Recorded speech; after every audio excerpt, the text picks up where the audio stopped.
exploration. I really thought this was interesting. And the intellectual dark web is a really good example of this, which you are a main pillar of, in my opinion.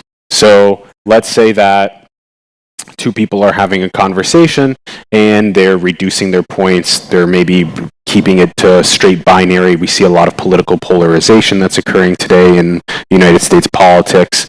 Finding a lot of the beauty and the nuance of conversation when you take complex position and you maybe stay equanimous rather than become agitated.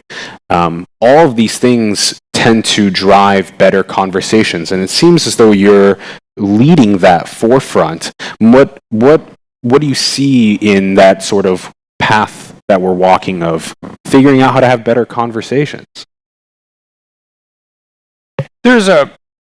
I write about this a fair bit in 12 Rules for Life. There's a chapter, I think it's chapter 9, I think that's right. Assume that the person that you're listening to knows something you don't.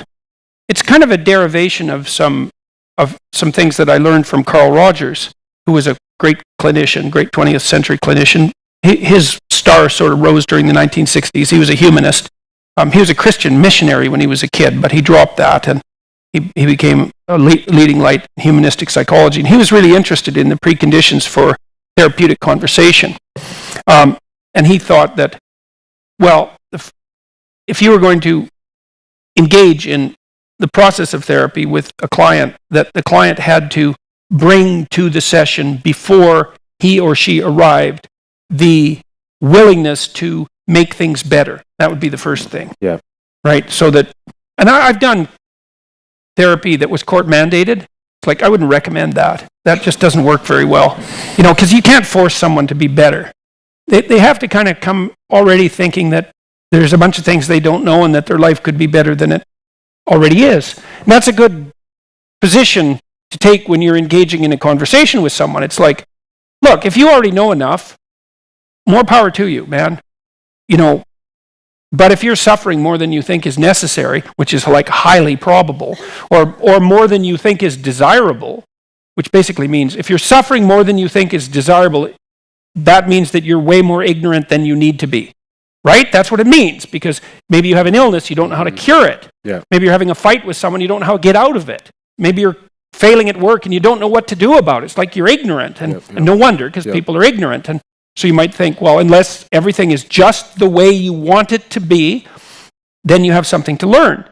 And then you think, well, maybe the person you're talking to, no matter how uncomfortable you are with their opinions and how bent out of shape you think they are, maybe even how bent out of shape they actually are, there's always the possibility that if you actually engaged in a conversation, you asked them questions and you tried to figure out what they thought, that you'd come away with one crumb of knowledge more than you had when you went into the conversation. And like conversations like that are a lot more interesting. I found in my I've probably done 20,000 hours of clinical work, something like that. And so that's 20,000 hours of really, really, really, really serious conversations.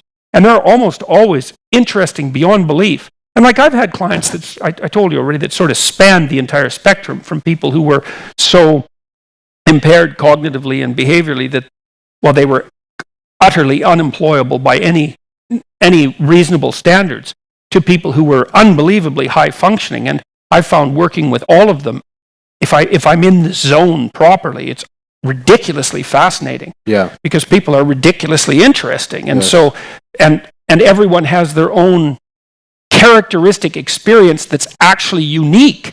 And so if you have a real conversation with someone and they tell you what's unique about their experience, the probability that you can learn something from that is, it's certain that you can. My low IQ clients, God, they taught me so much. It's just, they taught me how difficult things were first, because to see someone struggle with a task that the typical person can do without even thinking sheds light on exactly how amazing it is that normal people can do that, and how hard it is when you're impaired to the point where those sorts of normal behaviors become impossible. It's so enlightening. It teaches you a lot about the world. And so I think part of the reason that YouTube is killing television is partly because it's technologically advantageous.